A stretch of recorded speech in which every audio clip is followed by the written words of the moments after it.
Hi students, welcome back to first code YouTube channel. आज data structure and algorithm के इस video में हम लोग समझेंगे कि how to write and analyse an algorithm. तो अभी तक हम लोग ये समझ चुके हैं स्टूडेंट डेटा स्ट्रक्चर के इस सीरीज में कि डेटा स्ट्रक्चर क्या होता है, एल्गोरिथम क्या होता है और एल्गोरिथम का एनालिसिस करना क्यों जरूरी है। तो यदि आपने इन सारे वीडियोज को नहीं देखा है तो आई बटन पे प्लेलिस्ट का लिंक है, नीचे डिस्क्रिप्शन में भी प्लेलिस्ट का लिंक दिया हुआ है, आप वहां से जाके इन सारे वीडियोज को पहले देख लें। ठीक है, तो सबसे पहले हम लोग बात करते हैं स्टूडेंट कि आखिर एक एल्गोरिथम को कैसे लिखा जाए, है ना, how to write an algorithm. तो अगर आप ध्यान दें तो जब आपने सी लैंग्वेज पढ़ा था और मैंने भी आपको सी लैंग्वेज पढ़ाया है, तो उसमें पहले हमने पढ़ा था एल्गोरिथम। वहां पे हम लोग एल्गोरिथम को कैसे लिखते थे, स्टेप बाय स्टेप मैनर में लिखते थे। लाइक अगर मान लिया जाए मुझे 2 नंबर को स्वैप कराना है उनके वैल्यूज को, तो सबसे पहले हम लोग लिखते थे स्टेप 1 लाइक स्टार्ट। फिर हम लोग क्या करते थे, 2 वैल्यू लेते थे इनपुट, है ना, इस प्रकार से कुछ इनपुट 2 वैल्यू लाइक ए और बी, फिर एक टेम्प ले लिया, फिर स्वैप करा दिया and dot dot dot dot lastly क्या होता था हमारा स्टॉप। कुछ इस प्रकार से, ये इस प्रकार से हम एल्गोरिथम को लिखते थे जैसे इंग्लिश लाइक लैंग्वेज में लिखा जाता है। लेकिन एक मिनट, एल्गोरिथम का डेफिनेशन क्या है।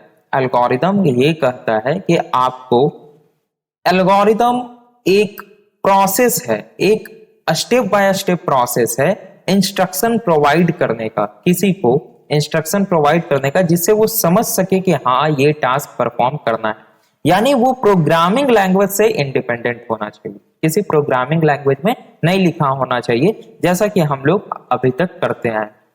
लेकिन ऐसा लिखने में, एल्गोरिथम लिखने में काफी ज्यादा जो है समय लगता है। और यदि आप लोग ध्यान दें तो आप लोग सी प्लस प्लस पढ़े होंगे, जावा पढ़े होंगे, तो क्या जब आप कोई प्रोग्राम लिखते हैं तो क्या उसके पहले एल्गोरिथम लिखते हैं? बिल्कुल नहीं, नहीं लिखते हम लोग एल्गोरिथम। ठीक है, तो एल्गोरिथम की जगह अब हम लोग क्या करते हैं स्टूडेंट्स, सी लैंग्वेज का यूज करते हैं। ठीक है, क्या करते हैं, सी लैंग्वेज का यूज करते हैं। हालांकि पूरा एकदम सिंटैक्स के साथ नहीं लिखते हैं, यहाँ पे थोड़ा बहुत चलेगा इधर उधर, मतलब लगभग सी लैंग्वेज के सिंटैक्स को ही फॉलो करते हैं। व्हाई? बिकॉज सी लैंग्वेज लगभग सारे लोग जानते हैं और आजकल तो सी लैंग्वेज जो है वो आपको 10 मतलब कि मैं बोलूँ तो बोर्ड लेवल पे भी पढ़ाया जा रहा है ना, कॉलेज की तो बात ही छोड़ दीजिए, कॉलेज के सारे स्टूडेंट सी लैंग्वेज जानते हैं। तो इसीलिए हम लोग एल्गोरिथम की जगह पे सी लैंग्वेज के सिंटैक्सेस का यूज करते हैं, जिससे एक एल्गोरिथम को लिखना थोड़ा सा आसान हो जाता है। एल्गोरिथम ऐसा होना चाहिए जिससे उस एल्गोरिथम को आप समझ सके, अगर आप लिख रहे हैं तो आपको समझ में आए, और जो डेवलपमेंट टीम है यानी कि जो उस एल्गोरिथम पे वर्क करना चाह रहा है उसे समझ में आना चाहिए, है ना। सो अब हम लोग एल्गोरिथम को क्या करते हैं, सी लैंग्वेज के सिंटैक्सेस में लिखते हैं। और मैं भी अब जब यानी कि यहां से आगे वीडियो बढ़ेगा, जैसे जैसे वीडियो आएगा हम लोग जो जो एल्गोरिथम का एनालिसिस करेंगे मैं सी लैंग्वेज के लगभग सिंटैक्सेस को लिखूंगा। तो चलिए एक एल्गोरिथम हम लोग लिखते हैं 2 नंबर को स्वैप कराने के लिए। ठीक है, तो एल्गोरिथम लिखना, अब चूंकि हम लोग बोले कि सी लैंग्वेज यूज करेंगे तो लगभग एक फंक्शन की तरह ही लिखेंगे। ठीक है, तो जैसे मान लिया जाए, मैं यहाँ पे लिख दे रहा हूं, एक एल्गोरिथम है स्वैप कराने का, जो कि क्या करता है, वैल्यू को स्वैप कराता है। तो ये 2 वैल्यू ले लेगा ए और बी। ठीक है, यहाँ पे ये क्या करेगा, टेम्प में डाल देगा ए को और ए में डाल देगा बी को और बी में डाल देगा फिर टेम्प को। ठीक है, और ये फिर कर देगा क्लोज। तो ये क्या है, एक सिंपल सा हमने एल्गोरिथम लिख दिया 2 नंबर को स्वैप कराने का। अगर आप देखें तो ये लगभग सी लैंग्वेज का सिंटैक्स ही है, सिर्फ यहाँ पे हमने उतना ज्यादा सिंटैक्स पे ध्यान नहीं दिया है कि हमें कहाँ एरर मिलेगा। क्यों? क्योंकि हम जस्ट ये एक एल्गोरिथम लिख रहे हैं, हम ये किसी प्रोग्रामिंग लैंग्वेज में नहीं लिख रहे हैं, हमें जस्ट समझाना है जो कोडर है, जो प्रोग्रामर है। ठीक है, चूंकि एल्गोरिथम हमने आपको पढ़ाया है कि एल्गोरिथम हम डिजाइन फेज में लिखते हैं, जो जिसके पास डोमेन नॉलेज होता है। जैसे हमें अगर हॉस्पिटल मैनेजमेंट के लिए लिखना है तो the person who have the knowledge, the domain knowledge of hospital management, वो लिखेगा एल्गोरिथम को। और प्रोग्रामर क्या करेगा, उस एल्गोरिथम के बेसिस पे प्रोग्राम लिखेगा, वो किसी पर्टिकुलर प्रोग्रामिंग लैंग्वेज में। तो हमें जस्ट समझाना है, ये हम पेन और पेपर पे लिख रहे हैं या नोटपैड, एमएस वर्ड ऐसे लिख रहे हैं। तो हमने यहाँ पे क्या किया है, एक फंक्शन लाइक ले लिया है, लग रहा है फंक्शन जैसा। यहाँ पे देखिए, ध्यान दीजिए, हमने कोई डेटा टाइप नहीं लिखा है। एल्गोरिथम में डेटा टाइप कोई नेसेसरी नहीं है। जब हम प्रोग्राम इसको जब हम लोग प्रोग्रामिंग में इंप्लीमेंट करेंगे तब यहाँ पे देंगे। हमने लाइक टेम्प को डिक्लेयर नहीं किया। हमें पता है कि अगर मैं इसे सी लैंग्वेज में लिखूं तो पहले हमें टेम्प को डिक्लेयर करना पड़ेगा, है ना। कोई भी वेरिएबल का जब हम यूज करते हैं उससे पहले हमें डिक्लेयर करना पड़ता है सी लैंग्वेज में। तो ऐसा कोई यहाँ पे जरूरी नहीं है, नेसेसरी नहीं है, क्योंकि हम ये समझ रहे हैं कि हाँ हमें डिक्लेयर करना है, ठीक है। यहाँ पे फिर हमने ए में बी को असाइन करा दिया और बी में फिर टेम्प के वैल्यू को असाइन कर दिया, एंड कर दिया। आप चाहे तो यहाँ पे इसकी जगह पे लिख सकते हैं स्टार्ट, जैसे मैंने यहाँ पे क्या दिया है, करली ब्रेसेस दिया है। आप यहाँ पे लिख सकते हैं एंड, या आप यहाँ पे लिख सकते हैं begin. It's all depend on you, ठीक है, कि आप किस प्रकार से एल्गोरिथम को लिखना चाहते हैं। आपको समझ में आना चाहिए, जो डेवलपमेंट टीम है उसे समझ में आना चाहिए, दैट्स ऑल, ठीक है। और आप यहाँ पे अगर चाहें तो कोई लोग असाइनमेंट के लिए कुछ इस प्रकार का यूज करते हैं, है ना, तो कोई यहाँ पे प्रॉब्लम नहीं है। कई लोग इस प्रकार का यूज करते हैं, कुछ ये हो गया या इक्वल्स हो गया या कुछ इस प्रकार से हो गया, है ना, जैसे ए बी इस प्रकार से, या ए बी या ए बी इस प्रकार से। सो मैंने बोला ना, it's all depend on you कि आप किस प्रकार से एल्गोरिथम को लिखते हैं, ठीक है। बस ये डिजाइन फेज में लिखा जाता है, एक तरह से ये एक बोले तो ब्लूप्रिंट होता है, ठीक है। तो आई होप आप लोग ये तो कम से कम समझ गए होंगे कि किस प्रकार से हम एल्गोरिथम को लिख सकते हैं। एल्गोरिथम हम लोग लिखेंगे सिंपल सी लैंग्वेज में, इतना हम लोग स्टेप नहीं लिखेंगे क्योंकि आपको पता है कि ये क्या होने वाला है, टाइम कंज्यूमिंग बहुत ज्यादा होने वाला है और टाइम हम बहुत ज्यादा गवाएंगे नहीं अपना। चलिए, तो अब हम लोग एल्गोरिथम को इसी प्रकार से लिखेंगे। तो नेक्स्ट जो हमारा आज का वीडियो का टॉपिक है वो है how to analyse an algorithm, ठीक है। तो चलिए हम इस एल्गोरिथम को, इसी एल्गोरिथम को एनालाइज करते हैं, जो एल्गोरिथम हमने लिखा है। थोड़ा सा मैं इसे रिमूव कर दूं क्या? नहीं, रहने देते हैं इसे ऐसे। हाँ, रिमूव ही कर देते हैं, इसकी कोई जरूरत है नहीं, आप लोग समझ गए होंगे, ठीक है।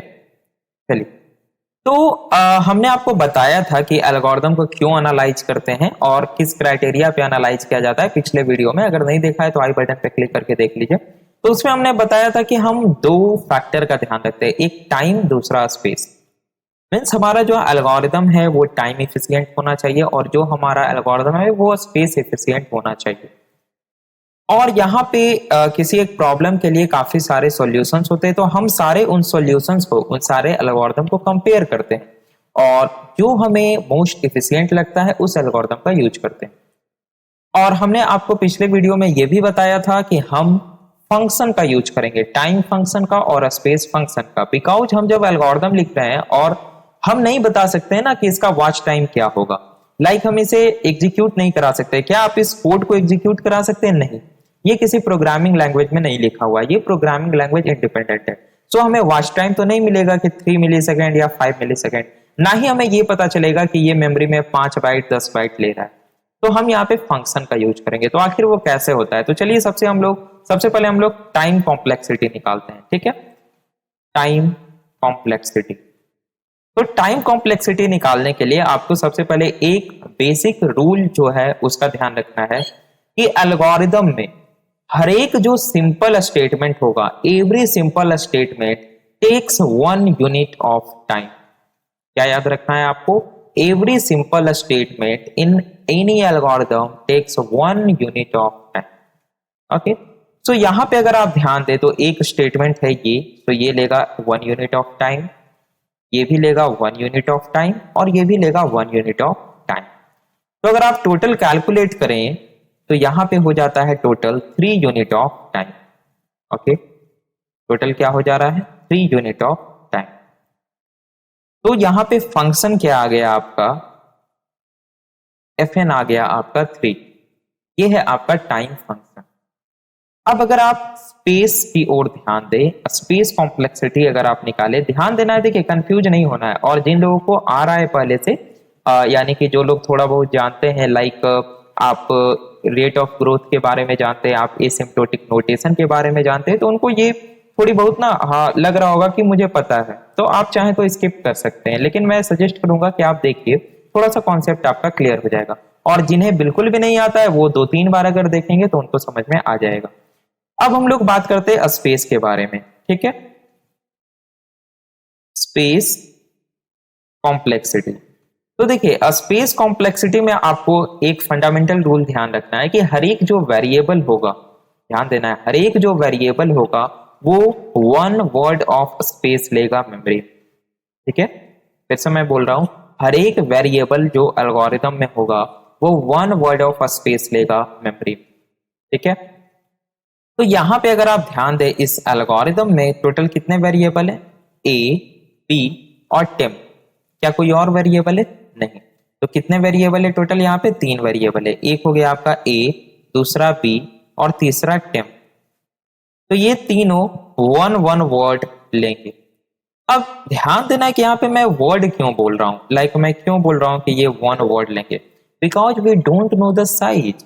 हमें साइज नहीं पता है कि ये 4 बाइट लेगा या 5 बाइट लेगा या 10 बाइट लेगा, है ना। अगर हम इसे किसी प्रोग्रामिंग लैंग्वेज में लिखते हैं, अगर मैं सी लैंग्वेज में लिखूं और मैं 16 बिट कंपाइलर पे लिखूं और इंट का यूज करूं तो ये 2 बाइट लेगा। अगर वही मैं 32 बिट कर दूं तो ये 4 बाइट ले लेगा। So it's all depend on the compiler और द इन्वायरमेंट। सो हम यहाँ पे वर्ड लिखेंगे। तो टोटल आप देख सकते हैं यहाँ पे ये कितना ले रहा है, टोटल 3 वर्ड ले रहा है। तो यहाँ पे स्पेस फंक्शन क्या हो जाएगा, अगर मैं स्पेस का फंक्शन लिखूं, FN लिख दो या SN लिख देते, FN तो वो हो गया। ठीक है, जस्ट ये एक फंक्शन है, तो स्पेस का फंक्शन भी क्या आ गया, 3 आ गया। अब यहाँ पे ध्यान देना है कि यहाँ पे हमारा टाइम कॉम्प्लेक्सिटी और स्पेस कॉम्प्लेक्सिटी का जो फंक्शन है ये हमारा कांस्टेंट आ रहा है। ठीक है, ये क्या आ रहा है, हमारा कांस्टेंट आ रहा है। मैं थोड़ा सा इसे इस प्रकार से कर देता हूं ताकि आपको जब ये नोट्स मिले तो आपको समझने में थोड़ा आसानी। तो जब ध्यान देना है, जब हमारा कांस्टेंट आता है स्टूडेंट, तो हम इसे बोलते हैं ऑर्डर ऑफ 1। क्या बोलते हैं? Order of 1। ये 1 का क्या मतलब? ये 1 रिप्रेजेंट करता है कांस्टेंट को, यानी कि ये ऑर्डर, और यहां पे मैं ब्लैंक दे देता हूं, तो यहां पे जो भी लिखा हुआ रहेगा ये रिप्रेजेंट करता है रेट ऑफ ग्रोथ को। आई होप आपको दिख रहा होगा, मैं थोड़ा सा ऊपर कर दे रहा हूं। ये रिप्रेजेंट करता है रेट ऑफ ग्रोथ को। ठीक है, यहाँ पे अगर 1 लिखा हुआ है तो इसका मतलब हो गया कांस्टेंट। ओके, अगर मान लिया जाए यहाँ पे n लिखा हुआ है तो ये हो गया लीनियर, यानी कि जो रेट ऑफ ग्रोथ है वो लीनियर हो जाएगा। तो अभी आपको इस पे नहीं जाना है, रेट ऑफ ग्रोथ हम लोग नेक्स्ट लेक्चर में डिस्कस करेंगे। अभी जस्ट आप ये समझ लीजिए कि जब भी आपका फंक्शन कांस्टेंट वैल्यू आता है तो हम उसे ऑर्डर ऑफ 1 लिखेंगे, और 1 रिप्रेजेंट करता है कांस्टेंट को। तो बताइए आपका स्पेस कॉम्प्लेक्सिटी भी क्या हो जाएगा, ये भी आपका हो जाएगा ऑर्डर ऑफ 1। ठीक है, वाई? बिकॉज यहां भी क्या आया है, हमें कांस्टेंट मिला है। तो कांस्टेंट कहने का क्या मतलब है, ऑर्डर ऑफ 1 कहने का मतलब है कि हमारा ये जो एल्गोरिदम है ये इनपुट के साइज पे डिपेंड नहीं कर रहा है। इनपुट का साइज कितना भी बड़ा हो जाए, ये एल्गोरिदम एग्जीक्यूट होने में हमेशा कांस्टेंट टाइम लगाएगा, और ये एल्गोरिदम मेमोरी में हमेशा कांस्टेंट साइज लेगा। ये डिपेंड नहीं करेगा इनपुट के साइज पे।